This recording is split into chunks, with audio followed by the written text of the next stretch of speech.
cheer from the volunteers on the count of 3. 1, 2, 3.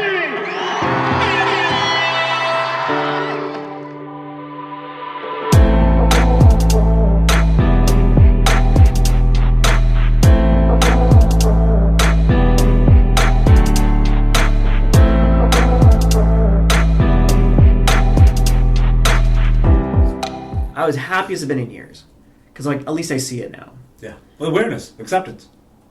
Whoa, that the interesting part there is, Yeah. did I get help after this? No. I can do it. Did I admit to anyone that I was depressed? No. Yeah. Awareness, perhaps not acceptance. Not acceptance. Not yet. Anyway. Not yet. Yeah. And so after And awareness itself is scary. Yeah. Because now you know there's this issue. Now what do I do with it? So if you don't get to the place of acceptance, again, I'm not a medical professional, I'm not a counselor, but I can just talk from my own perspective. Absolutely, yeah. Awareness was good, but then scary because I didn't know what to do with it. Yeah. Right? And then it's until you get through the self-help and things of that nature and that external help that you get to a place of acceptance, and then things start to change. But sorry to jump in. Yeah, no problem. Yeah. No, and it's and so the next phase was like, okay, great, like now I know, and like I'll just have a uptight, cheerful demeanor. I'll fight this. I'll tackle whatever comes my way. Yeah. Have brute force through it. Yeah, exactly. And how does that work? Yeah, not well, right? Because the big and so I remember the next big kind of moment was my mom had heart surgery. And it was really interesting because my mom was like downplaying it, like she didn't really tell me like I had I'm having heart surgery. It was like just like a procedure, like that she don't want me to worry. Yeah, she's looking out for me. Yeah, even though she's the one going through something like incredible, and it was like no, she's having full on heart surgery, open heart surgery, valve replacement, all that stuff. Wow. And I was like, and I went to VGH where the procedure was. They she was in in recovery. And she sat there in her bed, and I saw her, sitting there, and I was like, "Those images you can't get out of your mind." I see death. Yeah. I saw death, and not just hers, I saw mine. Because I realized, like, if I don't make drastic changes in my life, I'm going to be the exact same place. But I'm a brown male; it's going to be worse.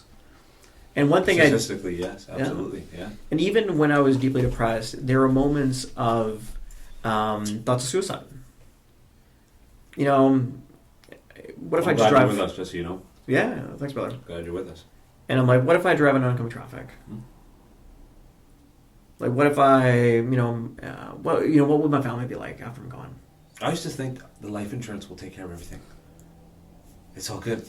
No, they'll be better off without me. That's the types of thoughts, man. Like you end up in this situation where, like, I've created so many problems for myself. Yeah. And perhaps it'll be easier for them. And here's a life insurance policy. Totally. And I've lost family members, multiple now. We all have. Yeah. And this is a kind of a soapbox moment. We will die instead of dealing with the pain. I'm seeing it every day. Yeah. We will die instead of dealing with the pain. Yeah. And the pain is not death. Death is an easy way. Not an easy way, but it's well, at least one it's way. Finality, right? It's finality. And so I remember the next day, I was like, it was just so cliche. Like I had like old pair of running shoes. I just grabbed it out of the back of the closet, and I grabbed this like old ragged T-shirt and shorts. I was like, I'm gonna work out. Mm-hmm. And to the office, I brought a grocery bag. Yeah. I brought a grocery. I had a gym bag. Yeah. I had a grocery bag, and that was my gym bag. I'm like, I'm gonna work out at lunch, and I had like a towel in there and everything. And I was like, I just shoved it into a grocery bag because that's all I got. And it was actually Tony. Okay. And he was like, he's like, oh, you want to work out? I'm like, yeah, I want to work out. Yeah. And he's like, okay, so this guy's like, super athletic. You can describe him. Yeah. Super athletic guy. It's like Clark Kent without the glasses. yeah, exactly. Yeah. And so he's like, if you want to work out, if you ever watch this, Tony, we miss you, buddy. Hey. And he was like, if you want to work out, let's work out. Yeah.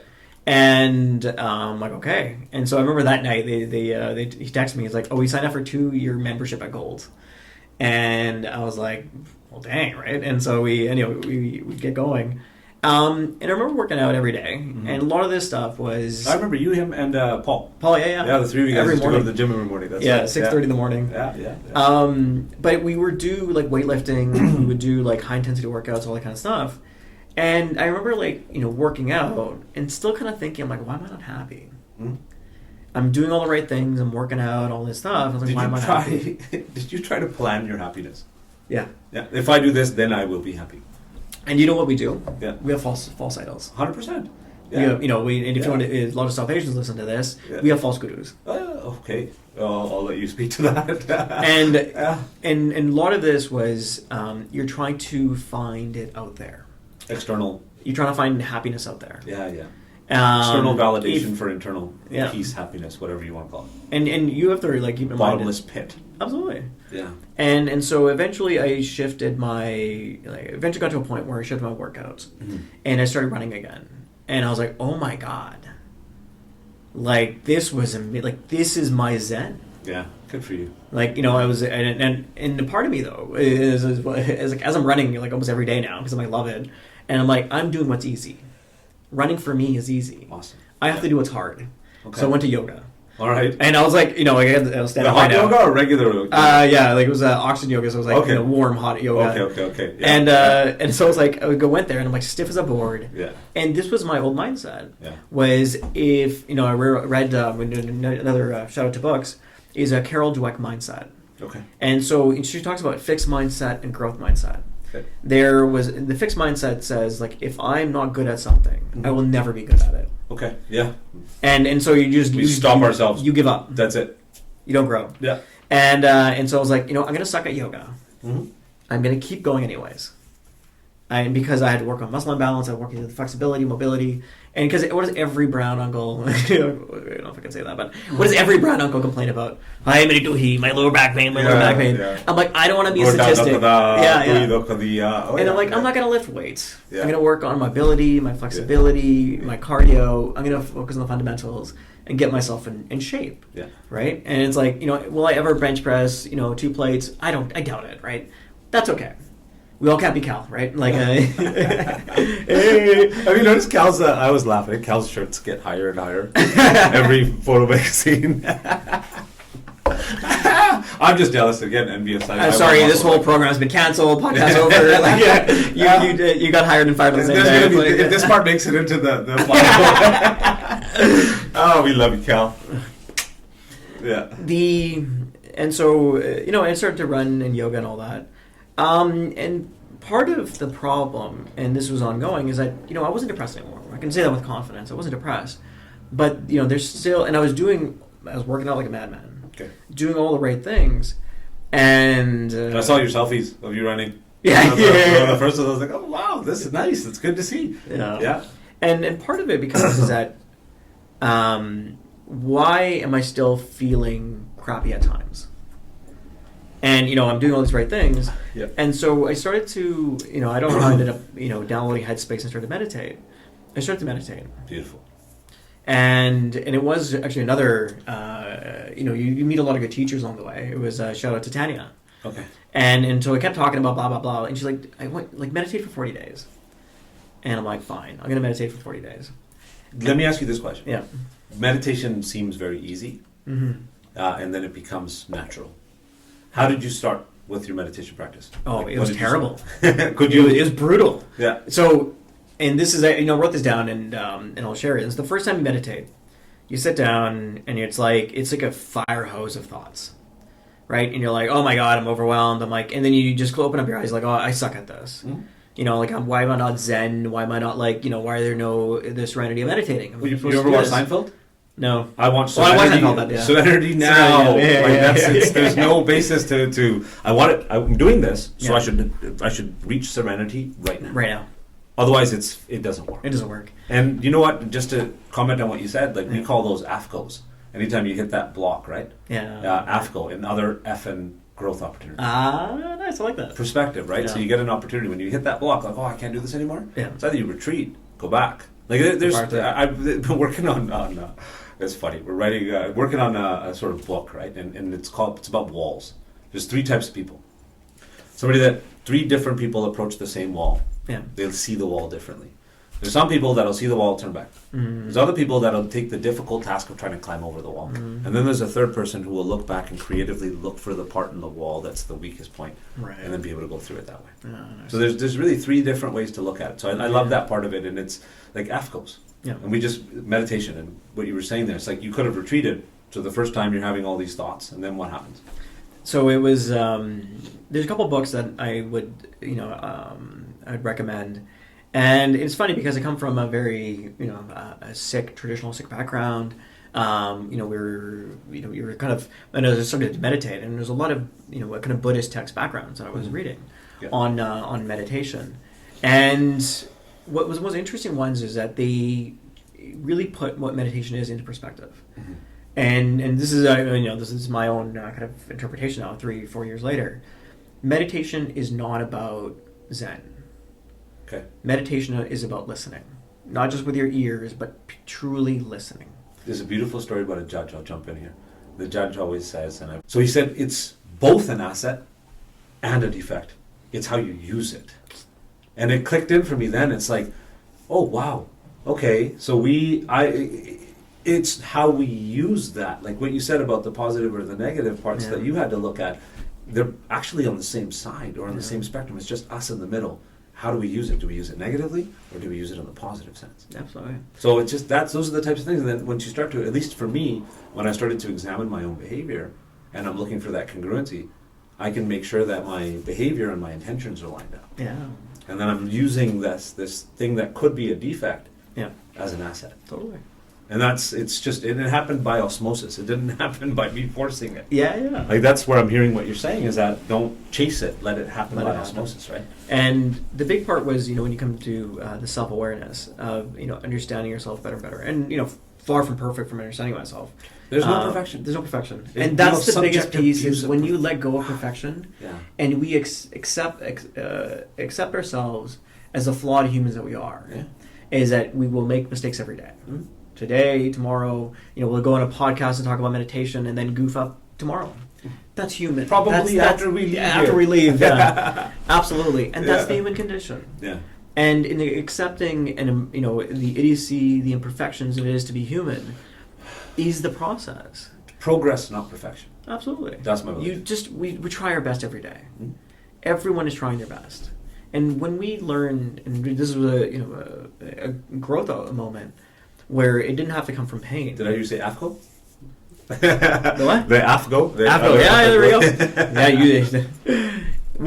Yeah, where it came from was, I was sitting in a moment, and it was like a thought or meditation, and part of me was like, I have good parts of me. Like, I'm a good person. Yeah.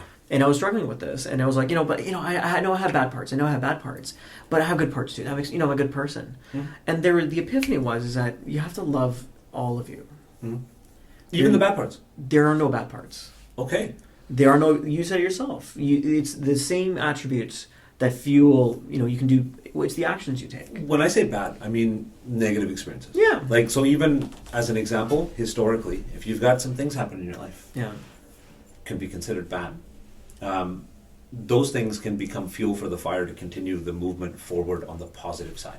Absolutely. So by bad, thank you for correcting me. I agree with you. I think that's where the word bad comes in. But even bad is such a loaded word. Totally. It's unbelievable. Like, what is good, what is bad? It's all subjective, right? Yeah. It's really just about like letting the negative experiences in your life not rule the future.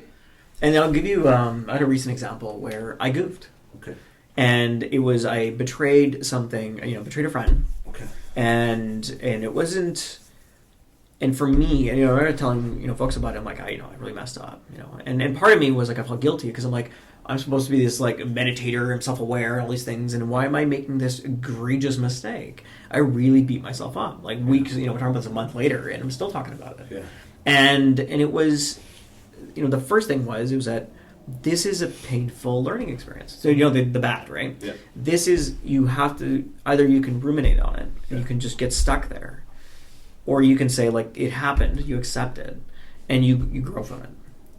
And growing from it is, don't make the same mistake again. It's exciting to grow. It's painful. But it's important. I find now, at least, perhaps, You know, the pain allows for growth. Absolutely. I'm not looking for pain, No. but I am looking for growth. Yeah.